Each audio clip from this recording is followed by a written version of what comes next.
फूलहार, हीरे जवाहरात या किसी प्रकार की सज धज में बाबा की कोई रुचि न थी, किंतु भक्तों के सच्चे प्रेमवश ही उनके इच्छा अनुसार पूजन करने देने में बाबा ने कभी कोई आपत्ति नहीं की। ओम साई राम श्रोताओं, आपका दिन मंगलमय हो। इस दिव्य ग्रंथ के हर अध्याय में आपके जीवन के किसी न किसी समस्या का समाधान प्राप्त होता ही है, अतः पूरे अध्याय को ध्यान से अवश्य सुने। श्री साईं की प्रेरणा और उनके ही आशीर्वाद से साईं सचरित्र के हर अध्याय का मूल भावार्थ को शॉर्ट करके मैं सुनाती हूँ। पिछले भाग का लिंक आपको डिस्क्रिप्शन में मिल जाएगा। साथ ही साईं सचरित्र नाम के प्लेलिस्ट में आप सारे अध्यायों को एक साथ भी सुन पाएंगे। श्रोताओं, YouTube पर सचरित्र सुनाने की वीडियो तो आपको बहुत मिलेगी, पर जिस भाव और भावार्थ के साथ मैं सुनाती हूँ ऐसा आपको कहीं नहीं मिलेगा। आप एक बार सुनकर तो देखिए। प्रस्तुत है अध्याय 37। इस अध्याय में चावड़ी समारोह का वर्णन है, जिसे मैं संक्षेप में आपको सुनाऊंगी। बाबा के सैनागर का वर्णन पहले ही हो चुका है कि वे एक दिन मस्जिद में और दूसरे दिन चावड़ी में विश्राम किया करते थे, और यह क्रम उनके समाधि लेने तक जारी ही रहा।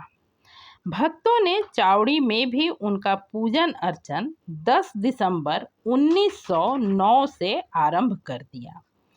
चावड़ी समारोह इतना मनमोहक दृश्य था कि देखने वाले देखते ही रह जाते थे और अपनी सुध बुध खो यही तमन्ना करते कि यह दृश्य आंखों से कभी ओझल ही ना हो।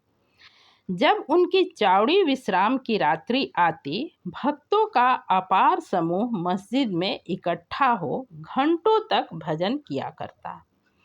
एक ओर सुसज्जित रथ रखा रहता और दूसरी ओर तुलसी वृंदावन था।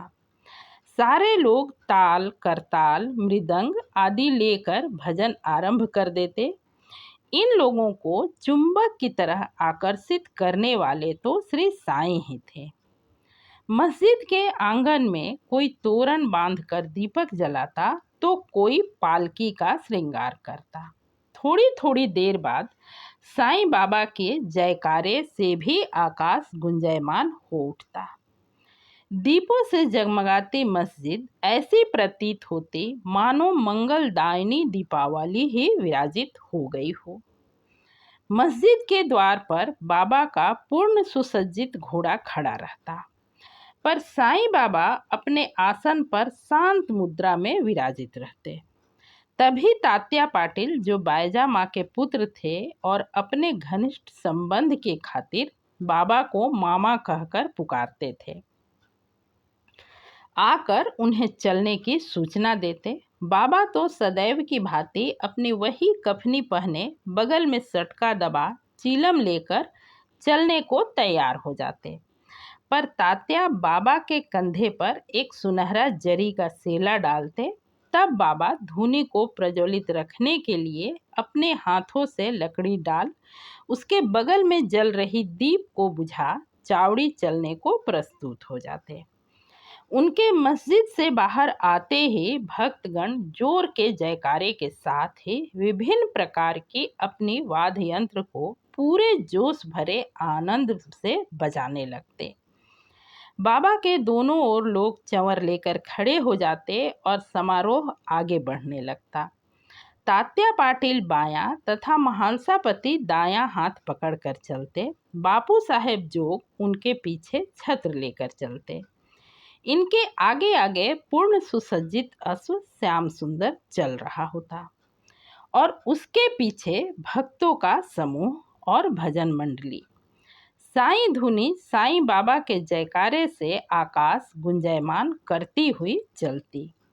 जब समारोह चावड़ी के समीप पहुंचता और बाबा चावड़ी के सामने खड़े हो जाते, उस वक्त उनके चेहरे की दिव्य प्रभा बड़ी ही अनोखी होती। तब ऐसा प्रतीत होता मानो कोई किसी की प्रतीक्षा कर रहा हो। चावड़ी की सजावट भी अति उत्तम प्रकार से की गई होती। भांति भांति के दीप जल रहे होते।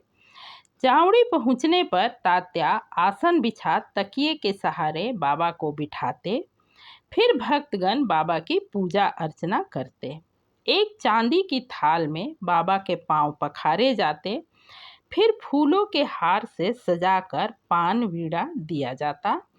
फिर चीलम तैयार कर बाबा को देते। धन्य है वह निर्जीव चीलम जिसे बाबा के कर स्पर्श तथा चुंबन का सौभाग्य प्राप्त हुआ। कुछ भक्त उन्हें सुंदर सुगंधित गुलदस्ते भी भेंट करते। फूल हार, हीरे जवाहरात या किसी प्रकार की सज धज में बाबा की कोई रुचि न थी, किंतु भक्तों के सच्चे प्रेमवश ही उनके इच्छा अनुसार पूजन करने देने में बाबा ने कभी कोई आपत्ति नहीं की। अंत में यथाविध बाबा की आरती की जाती। फिर भक्तगण एक एक कर बाबा को प्रणाम कर उनसे आज्ञा ले अपने अपने घर लौट जाते। श्रोताओं, आप यदि आज भी शिरडी में जाएं तो गुरुवार के दिन बाबा की यह चावड़ी समारोह समाधि मंदिर से चावड़ी तक की यात्रा बड़े ही सुंदर ढंग से होती है। बाबा की प्रेरणा से किया जा रहा मेरा यह प्रयास आपको तनिक भी अच्छा लगा हो तो कमेंट करके अवश्य बताएं। वीडियो को लाइक करें, चैनल को जरूर सब्सक्राइब करें। पूरा वीडियो देखने के लिए हार्दिक धन्यवाद। ओम साई राम।